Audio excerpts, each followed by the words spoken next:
It was on September the 24th, 2011, that our Holy Father, Pope Benedict XVI, in a homily, had these words to say. He said, "Saints, even if there are only a few of them, change the world."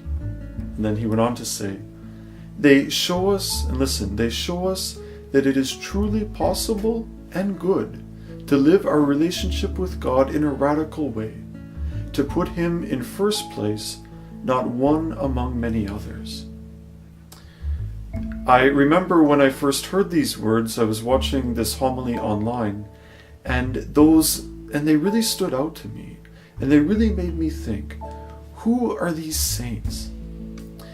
Sometimes when, as a priest, I go into our elementary schools, I'll ask the children this exact question. Who are the saints? Please describe to me who you think that they are. It's very interesting sometimes the responses that you'll get, and one of the ones that always comes up is that the saint is someone who prays. And of course this is true, that saints are prayerful people. Also, the children will describe them as that the saints are often very humble, sometimes gentle, sometimes almost you get a sense that they almost are secluded or sometimes live a solitary life in order to give their lives in a very special way to God. And in many ways all of this is true and it's good. But one of the things sometimes that I sense talking to these children is that they have this idea that in order to be a saint, you have to run away from the world. That in order to get to God, you have to leave all of this behind. And again, in some sense that's true. But one of the things that is very important, and I think this is what Pope Benedict was trying to get at, is that saints are not afraid of the world. That they don't fear the world. That they're not running away from it. And that in fact, when we think of the great saints, that they are people who made an incredible impact on the world. That even the ones who devoted their whole lives to prayer, that through their prayer, they had great effect on the world. And so the saints are influential people. They're powerful. And if you think of some of the great modern saints, for instance, Mother Teresa, she was one who changed not just her part of the world, but the whole world through her loving service done that was the fruit of her relationship with God. Also, if we think of St. Josemaria Escriva, if you think of the life of Padre Pio or of John Paul II, these weren't saints who were afraid of the world. They were very much in the world, and they had a profound influence on those around them.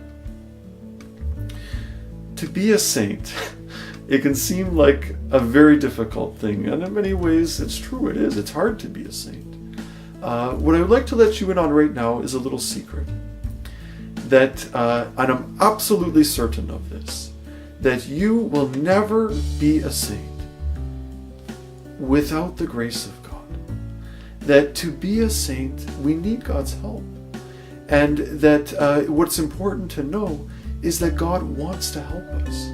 It's not something that He just only saves for those who He really loves or who He really likes, but that He has that grace that can help us to be great people, to have great influence, to do so much good in His name. And that what is so important is that we keep asking Him for that help, and that we rely on His strength and on His grace. To be a saint is something that is available to all of us, but we need God's help to make it happen. One of the things that has been very helpful for me in trying to make progress on this road to be a saint, I'm nowhere near there yet, but one of the things that I found very helpful is this book that I have with me. It's called The Imitation of Christ, and it's by Thomas à Kempis. It's a very old book, about 600 years old, but when I read it, it seems like he's almost speaking to me here today. And I wonder, for you as well, if you might feel that same thing. This book is so important. It's been used by actually many of the saints. They would have this as their bedtime reading, something that would inspire them and help them to become holier. And what I would like to do with you, if you will join me, is to use this video series to kind of slowly go through this book, The Imitation of Christ, and to see what kind of spiritual fruits we can gain from it so that we can become holier, so that we can become closer to Jesus, and in doing that, we will be able to have a greater influence and a greater impact on our world. So I invite you and I ask you to please follow me, and let's see what we can get into in going through this great book, The Imitation of Christ.